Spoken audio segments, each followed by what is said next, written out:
아멘. 자, 오늘 일사 말씀 출애굽기 13장에서부터 14장까지 함께 읽고 묵상을 합니다.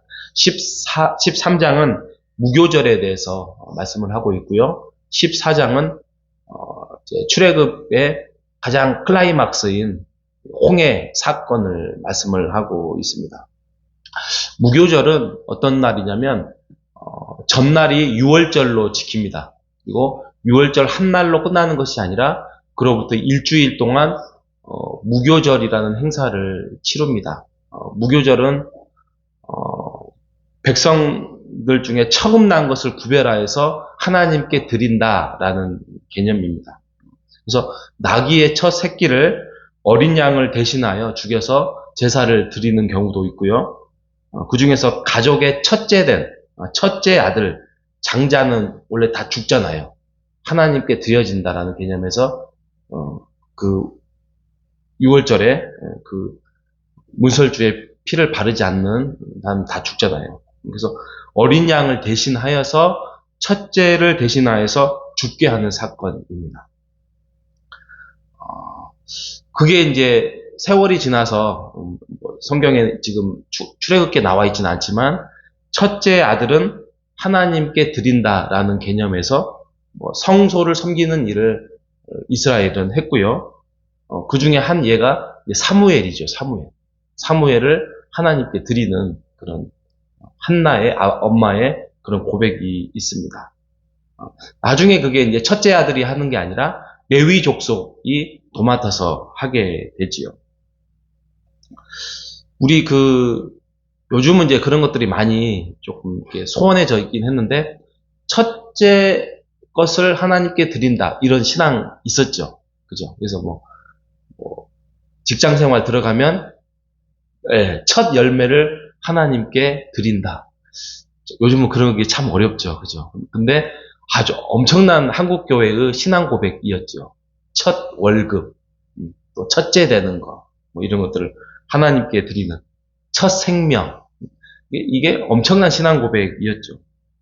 예수님도 그랬죠. 예수님의 부모님이 모세의 법대로 아기 예수가 태어나서 예루살렘으로 가서 예수님을 드리는 그런 누가복음 2장 24절에 그렇게 나와 있습니다.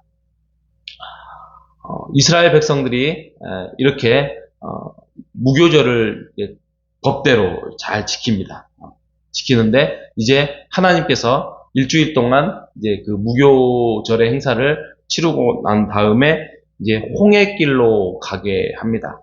분명히 한 열흘만 되면 가는 그 가나안 지름길이 있습니다. 근데 지름길로 행하지 않고 그냥 홍해 쪽으로 가게 됩니다.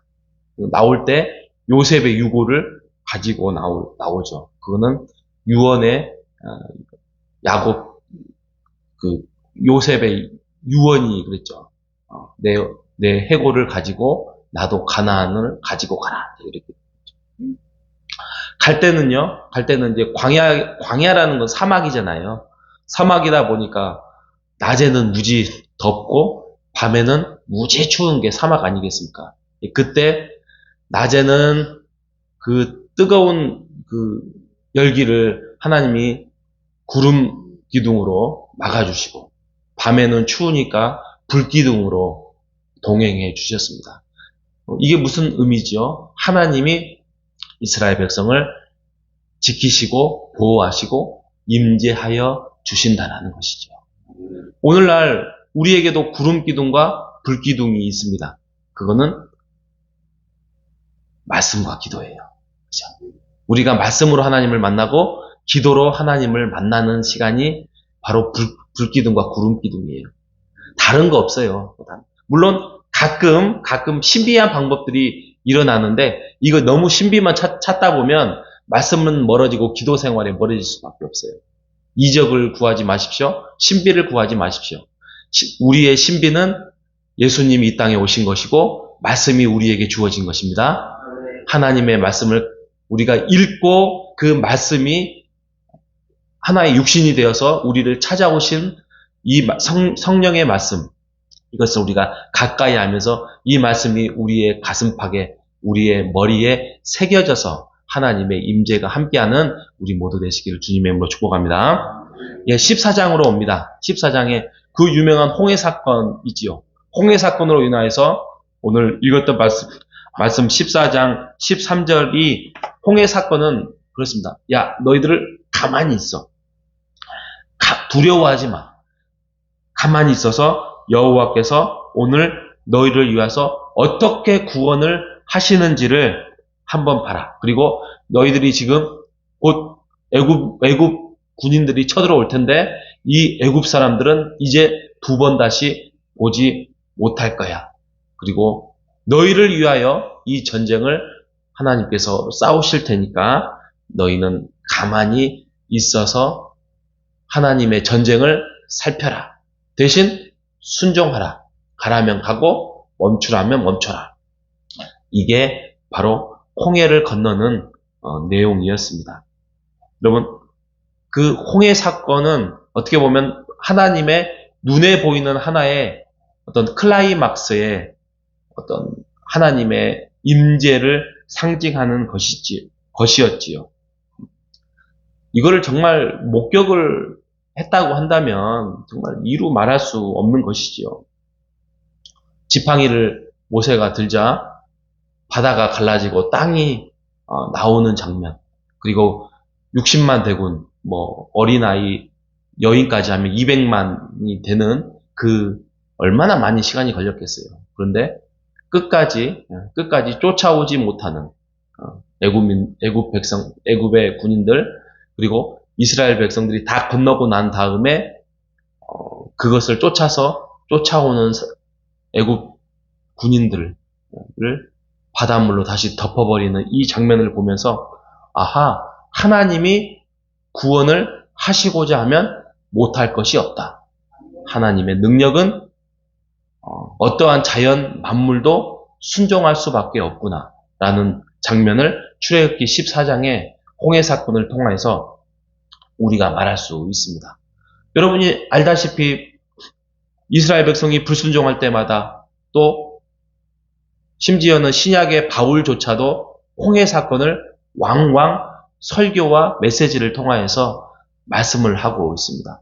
얼마나 신기하고 얼마나 놀랍고 잊지 못할 사건이었으면 홍해 사건은 이스라엘 백성들에게는 잊지 못할 하나의 하나님의 기적이었고 이적이었고, 어떻게 보면 하나님의 자연의 역사를 거꾸로 일으키는 역사였던 것입니다.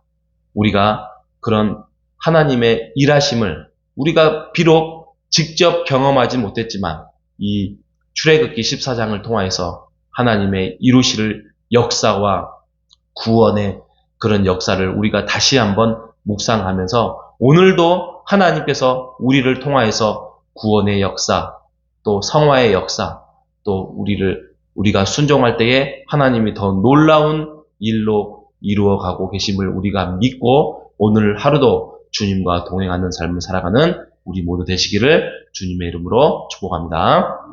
하나님 감사합니다. 출애굽기 13장과 14장을 통하여서 하나님이 이스라엘 백성들에게 구원의 역사를 다시 한번 몸으로 새기고 또 머리로 새기고 온몸으로 새길 수 있도록 하나님 알려주시는 모습을 통하여서 하나님 우리에게도 하나님의 말씀을 새기게 하여 주셔서 이렇게 신구약의 가장 하나님의 임재가 잘 드러나는 말씀을 우리에게 주셔서 감사합니다. 하나님, 어떻게 하나님의 말씀을 우리가 더 깊이 이해하고 깨닫고 터득하여서 하나님의 말씀을 우리가 가까이 할 수 있을지 우리가 오늘 하루도 고민하고 가까이 하고 또 이해하고 또 이해하지 못하면 우리가 묵상하고 암기하는 이 말씀을 새길 수 있도록 주여 인도하여 주시옵소서. 하나님, 우리가 오늘 하루도 이 홍해의 역사를 통하여서 우리가 변함없이 하나님의 놀라운 기적의 역사 또 말씀의 역사가 우리의 삶에도 일어날 수 있도록 주여 우리를 이끌어 주시옵소서. 살아계신 예수님의 이름으로 기도합니다. 아멘.